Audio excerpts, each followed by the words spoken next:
Hello, Aries. This is Elijah Keating from wisdomseekers.net. I also have a Facebook page, Wisdom Seekers. We have a lot of freebies there. It's worth checking us out just to see what's happening.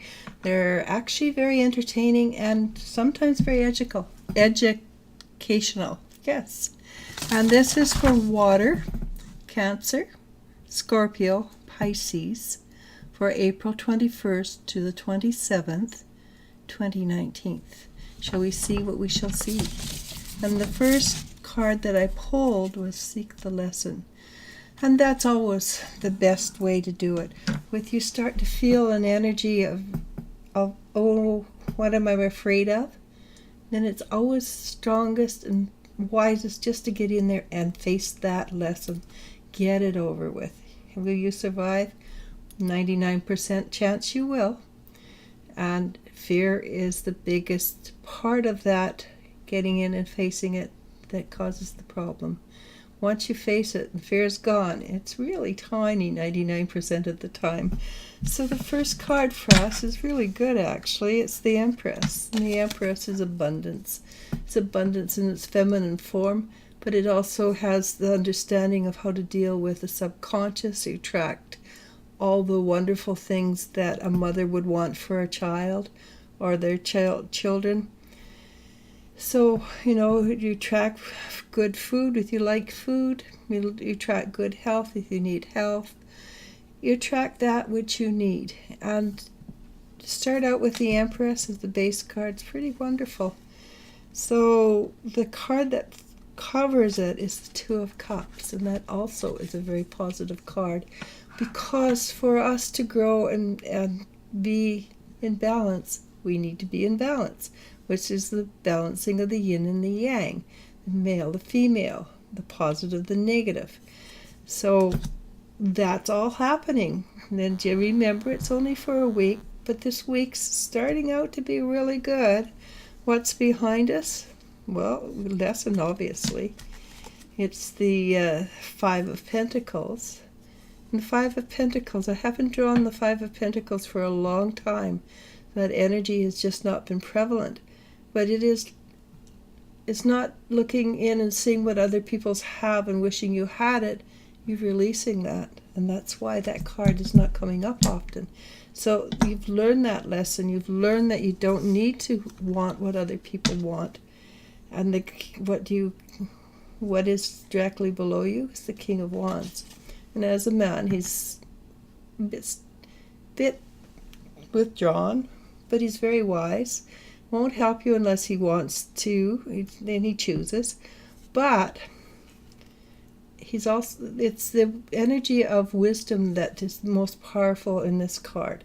And that is what you have achieved by allowing things out of your life and allowing the abundance energy to come in and create a balance. Because without the abundance energy, we are unbalanced.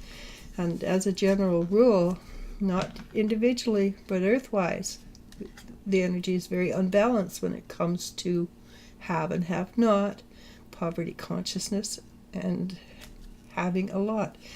So it's the Knight of Wands. The Knight of Wands is directly in front of you. And that, as a young man, if somebody comes in, scuttles around, stops here, stops there, and bounces out again. As an energy, it's new knowledge coming up to the surface. You understanding who you are better. You're knowing who you are in a more profound way. And that's extremely positive.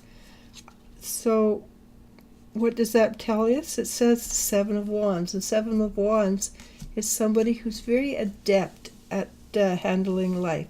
You have got so many lessons under your belt, and you've learned them. You are becoming adept at dealing with life. What does that mean going to happen? Well, generally, when we come to an end of a cycle and move on to something new, we go through a mini death. And that is, it seems that not during the whole week, maybe just a part of it, there will be a mini death for you. which is saying goodbye to that which no longer is necessary. So when that happens, and it's only at the end of it's only for a part of the week, it's not the major part of the week. When that happens, be patient. Things are moving and shifting, and you will very soon be at the position where you want to be. And this is the Two of Pentacles.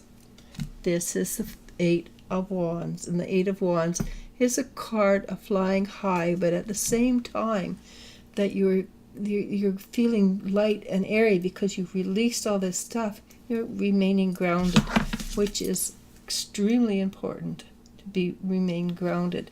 So in this week, you are asked to seek the lesson, which will free you. And then you're asked to embrace spirit, which is the ego, is flying high and embracing spirit. All right? So though it may be a tiny bit rough, it is actually a really positive week. Namaste.